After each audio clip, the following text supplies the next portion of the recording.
Uhulumeni uthi imiholo yezisebenzi zikahulumeni idla u-35% wesabelomali futhi lokhu kuphezulu kakhulu kunohulumeni bakwamanye amazwe.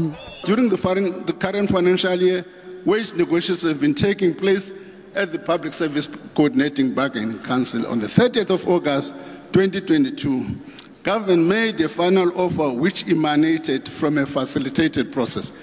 This offer includes the continuation of non-pensionable cash allowance for the current financial. This translates into an average of 1,000 rand per employee per month until March 2023, and another pensionable salary increase of 3% for public servants. That together in total comes to 27.5%. The offer on the table is the best interest of the fiscals and public service workers. Implementing it does not undermine the collective bargaining process. We believe that the facilitation process has helped all parties get to this point. Therefore, the spending estimates we are tabling today include this amount. Uhulumeni uthi uzosebenzisa u-65% wemali engenayo ukwenza ngcono amabhuku akhe ezimali. Ngonyaka ozayo ubheka ukukhula komnotho ngo-0.7% nokuzoba ngokuqala ngqam.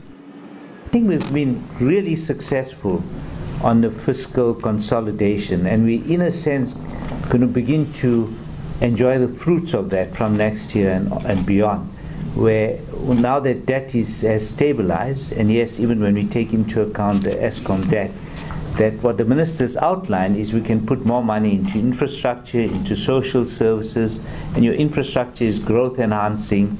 So you've got a very positive outcome. It lays the basis, I think, to deal with some of the problems. Kusenjalo, isikhwama sezimali IMF silinganise ukuthi ukukhula komnotho emhlabeni kuzoba u-3.2% kulonyaka. Kuleli, umnotho ngaphakathi ulindeleke ukuthi ukhule ngo-1.9 nonyaka, wenyukele ku-1.4 ngonyaka ozayo, ube ku-1.7 ngonyaka olandelayo. Kulindeleke ukuthi imali engenayo ikhuphuke kulonyaka ngo-1.68 trillion. Ngaso leso sikhathi imali esetshenziswayo izofinyelela ku-2.21 trillion wamarandi. Umgcini mafa uthi lokhu kuveza izinhlelo zokuhlanganiswa kwemali okwenziwe eminyakeni embalwa edlule. Isabelomali sehle ngo-4.9 womnotho wangaphakathi. Izikweletu zikahulumeni silindeleke ukuthi sehle ngo-71.4 ngonyaka wemali u-2022-2023. Kanti imali uhulumeni akhokhela ngayo isikweletu imi ku-5.9 billion nonyaka. Uhulumeni uthi imqoka indlela ekuphathwa ngayo imali njengoba ukusuka ngo-2007 no-2008 senyukile isikweletu sikahulumeni. We need to decrease our debt burden and debt service costs by reducing our annual deficit. This will stabilize public finances and reduce the fiscal risk.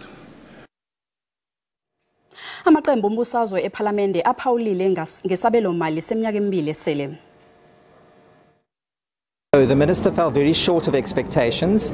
On growth, we were expecting at least some indication of how we would grow the economy. Instead, he confirmed what we already know, is that government wants to place itself at the centre of our economy.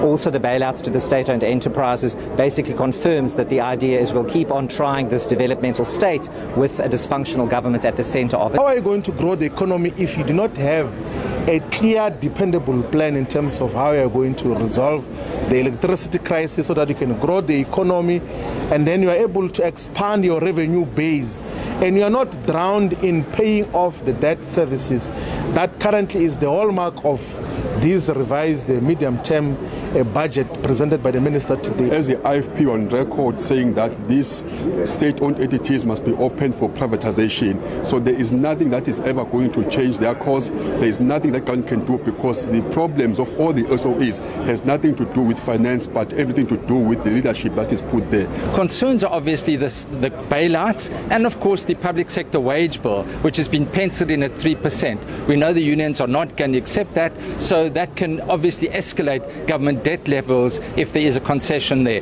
The bailouts to SOEs are problematic as well. This budget doesn't tell you how you're going to grow the economy. Unless you saw it, I didn't.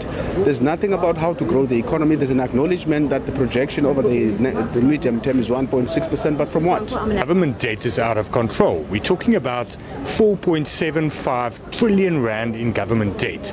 The debt service cost is out of control, and the fiscus can't afford it. You mentioned that the 400 billion of Eskom debt, bigger portion will be paid by us, but it doesn't tell us how much is that portion that taxpayers will pay into Eskom.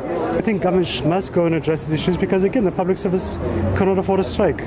Our home affairs, our schools, our police stations, our healthcare infrastructure is already struggling, is already limping along. So government needs to go negotiate, find a resolution and stop throwing public servants under the bus.